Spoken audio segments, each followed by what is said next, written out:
Peziza, with over 100 species, belongs to family Pezizaceae, order Pezizales, class Ascomycetes, and division A. Mastigomycota. Division A. Mastigomycota is characterized by having absorptive type of nutrition and absence of motile spores in its member species. Dear students, fungi in class Ascomycetes have septate hyphae and bear specialized spores called ascospores, produced endogenously in specialized sporangium, known as ascus. Ainsworth, the famous botanist, raised the class Ascomycetes to the subdivision category as Ascomycotina and subsequently recognized 6 classes within it, with Discomycetes as one of them. Discomycetes containing the genus Peziza constitutes the group of fungi having apothecium as ascocarp, that is, the fruiting body. The apothecial ascocarps produced have an exposed hymenium at maturity. Pezizales is a large order that contains the species commonly called operculate Discomycetes as well as derived hypogeous forms that have evanescent asci with ascospores spread by mycophagy. Family Pezizaceae is characterized by having fleshy or brittle, sessile or feebly stalked and usually cup or disc-shaped apothecia.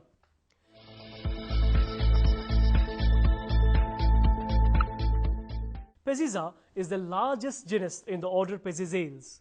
It includes the fungal species, whereas asci line is the inner or upper surface of a cup-shaped fruiting body. The students, the ascus opens at maturity and discharges its spores into the air. Most members of this genus are difficult to identify as they look outwardly very similar. So identification and verification of microscopic features is usually required for identification. The spore ornamentation, which is visible when stained with cotton blue, is used in the identification of species. In common with other Ascomycetes, the upper surface of the fungus has a layer of cylindrical spore-producing cells called asci, from which the ascospores are forcibly discharged. Like a mushroom, Peziza produces above-ground heterokaryotic reproductive structures that come from an underground mycelium. One way that Peziza differs from mushrooms is that it produces spores on top of its cup, not underneath like a mushroom. Like species delimitations, intergeneric and infrageneric relationships of Peziza are debatable. Recent molecular analysis of our DNA and many other genes suggest that the genus is paraphyletic. Preliminary analysis based on nuclear large subunit R DNA sequences from a broad sampling of taxa within Peziza as well as from related genera suggests that all other genera in the Pezizaceae are nested within Peziza. Some species of Peziza appear to be more closely related to the species in other genera within the family than they are to some other species within genus Peziza. This infers that either more species would need to be drawn into Peziza or Peziza will need to be broken up into a number of genera. The morphologically deviating species Peziza girardii appears to be the basal lineage in the Pezizaceae. The lineages broadly correlate with spore morphology and pigmentation. Dear students, morphological characters previously used to delimit species within the Peziza species complex, such as color variation of the apothecia, presence or absence of a stipe, stratified or non-stratified medullary accipal or thickness of the accipular layers, cell types in the outermost accipal, and monoliform versus filiform paraphysis are not correlated with the subgroup supported by ITS analysis and appear to be plastic. Further, the substrate and habitat have been much emphasized in the taxonomy of Peziza, but the populations on a diverse array of substrates may be closely related or indeed conspecific. Still, students, certain morphological characters are used to distinguish different species. For example, Peziza praetervisa is recognized by its flattened purple cup-like fruiting bodies.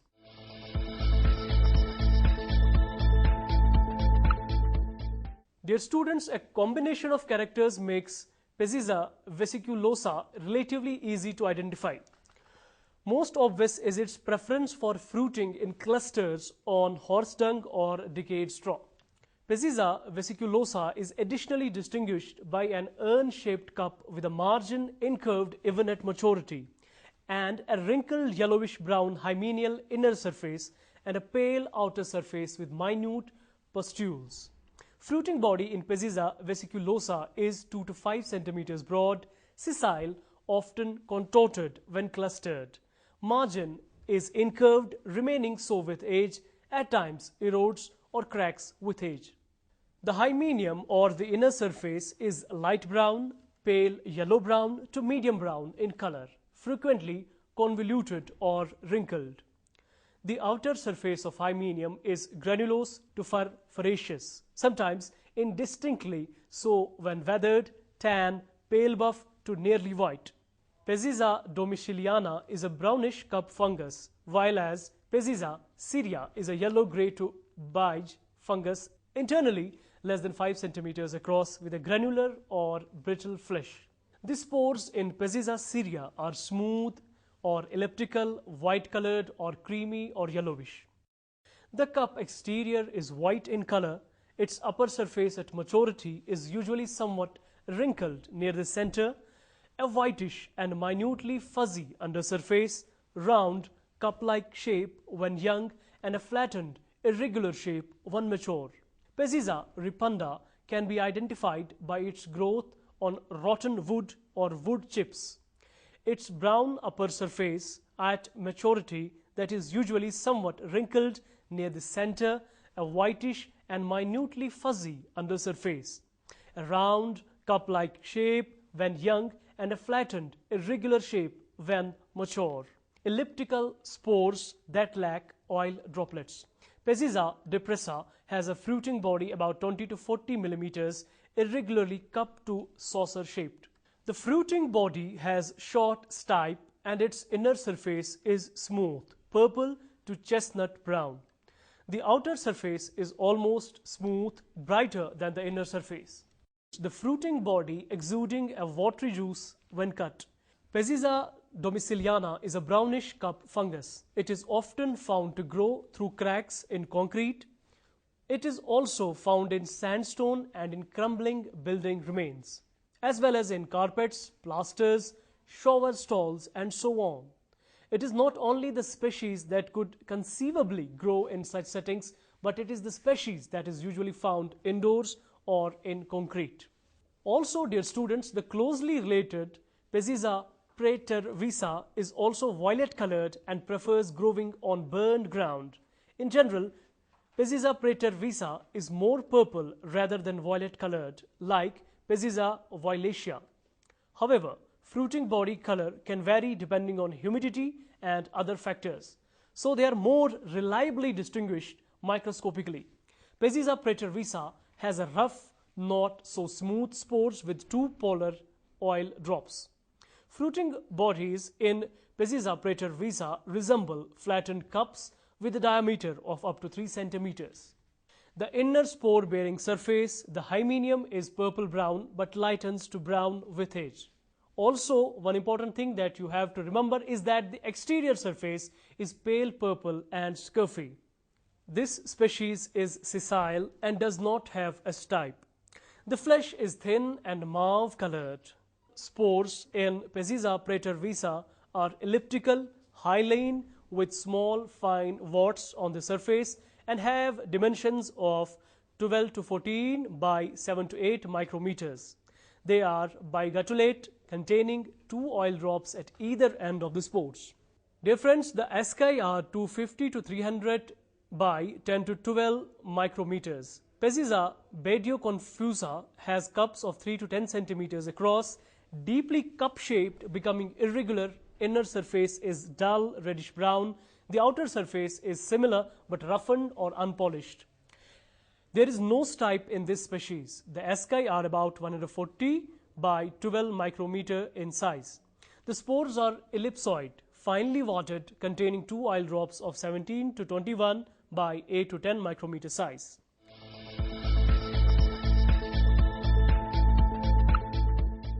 The mycelium, dear students, is frequently perennial and consists of a dense network of branched septate hyphae. The cells are uninucleate, that's containing only one nucleus. The hyphae ramify within the substratum and form a complex system which extracts nutrients from the substratum. The apothecia are aerial extensions of the subterranean mycelial network. The mycelium is frequently perennial and consists of a dense network of branched septate hyphae. The cells are uninucleate. The hyphae ramify within the substratum and form a complex system which extracts nutrients from the substratum. The apothecia are aerial extensions of the subterranean mycelial network. They are semi-immersed in Peziza ammophila, while in certain species they are flattened. The size of apothecium varies from 1 to several centimeters. Similarly, they vary in color. For example, they are bright orange in Peziza aurantia.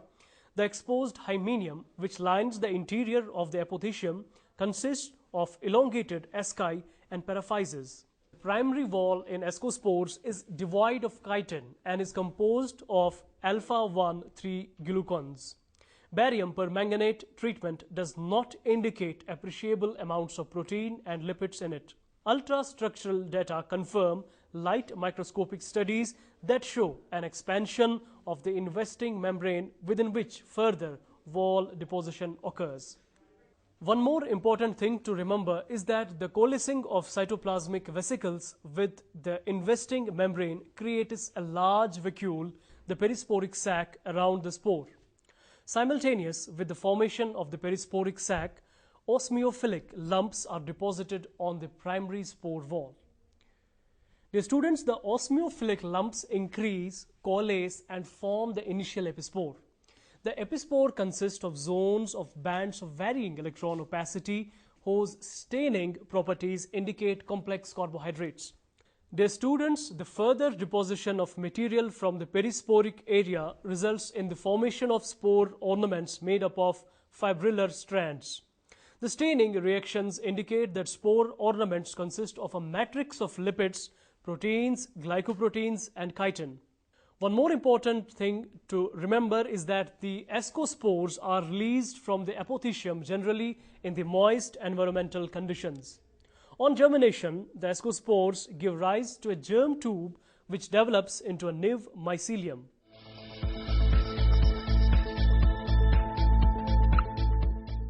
Well, the asexual reproduction is absent in most of the species of Peziza, but a few species produce conidia and chlamydospores. At the time of formation of conidia, some hyphae grow upwards and act as conidiophores. The conidiophores, students, you must remember, are long, cylindrical, erect, and septate. The tip of the conidiophores swells to form a vesicle. Conidia are formed on the surface of the vesicle. They are hyaline, elliptical, and thin-walled. They germinate on the suitable substratum and produce new mycelia. Chlamydospores are thick-walled resting cells formed intercalary on the hyphae either singly or in chains. In favorable conditions, they germinate and produce germ tubes which eventually grow into new mycelia. Definite sex organs, that is antheridium and ascogonium, are not formed in Peziza. Sexual reproduction takes place by somatogamous copulation. Some hyphal branches in the mass of hyphae bear dense protoplasm, and the two adjacent cells of these hyphae fuse to form a dikaryotic cell. However, in certain cases, one must remember that the autogamous pairing takes place. Cell division in the dikaryotic cell occurs in such a way that the resulting cells are dikaryotic and form an ascogenous hypha. The dikaryotic hyphae grow together to form a reproductive structure called an ascocarp. The two nuclei in the terminal cell fuse and become a diploid nucleus. Also, the ascus then elongates and the diploid nucleus by meiosis forms 4 haploid nuclei. Each haploid nucleus divides again by mitosis, resulting in a total of 8 haploid nuclei which metamorphose into haploid ascospores. On their germination, they form the primary mycelia which can produce microscopic hyphal mass. It represents the haploid phase of the fungus. Thus, in the life cycle of Peziza, there is a long haploid phase followed by a short dikaryotic phase and a transitory diploid phase. The mature apothecium is a cup-shaped, sessile or subsessile structure 1 to 10 centimeters in diameter. They may be whitish yellow as in Peziza aurantia or bright red or gray in color, for example in Peziza vesiculosus. In Peziza arverensis, they are solitary, sessile, cupulate, extremely whitish and nearly smooth. Their margins are slightly wavy, 3 to 10 centimeters in diameter and often irregular in outline, but eventually spreading. Dear students, you must remember that the hymenium is concave, even wrinkled or furrowed, glabrous, light brown to chestnut brown in Peziza arverensis. The exterior surface is white to ash gray, finely tomentose. The asci are arranged in parallel rows within the apothecium.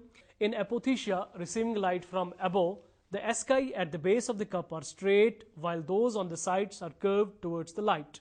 Importantly, this orientation of the asci ensures smooth upward discharge of ascospores. The asci have a distinct amyloid ring at their apex, which stains blue with iodine. Ascospores are large, elliptical, and are discharged violently and in one lot. On the basis of ascospore characteristics, the species of Peziza fall into two series. 1. Those producing smooth-walled spores without oil drops, and those producing spores ornamented by warts or ridges and usually containing two large oil drops. Dear students, some species of the second series yield a colored fluid from the flesh of their ascoscarp. The ascospores on germination at the suitable substratum give rise to a haploid mycelium of uninucleate cells. Also, a longitudinal section of the apothecium shows the following regions. Number 1. Hymenium.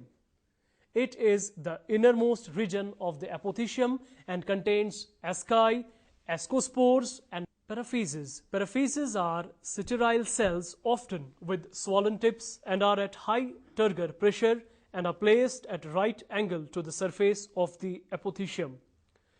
Tips of the paraphyses are very tightly together at the surface of the hymenium and create a barrier, the epithelium. The exposed hymenium, which lines the interior of the cup, consists of elongated asci exhibiting various stages of development and paraphyses. Both the asci and paraphyses, you must remember, are phototropic and their tips are always bent towards incident light. To disperse spores, asci push between the paraphyses from below, shoot off their spores and then collapse. Number 2 is the subhymenium. The middle region of apothecium is known as subhymenium or hypothecium. It's composed of thin-walled and light-colored hyphae which run parallel to the surface of the hymenium. The asci and paraphyses arise from these hyphae. Number 3 is the excipulum. It is the outermost region of the apothecium composed of sterile hyphae.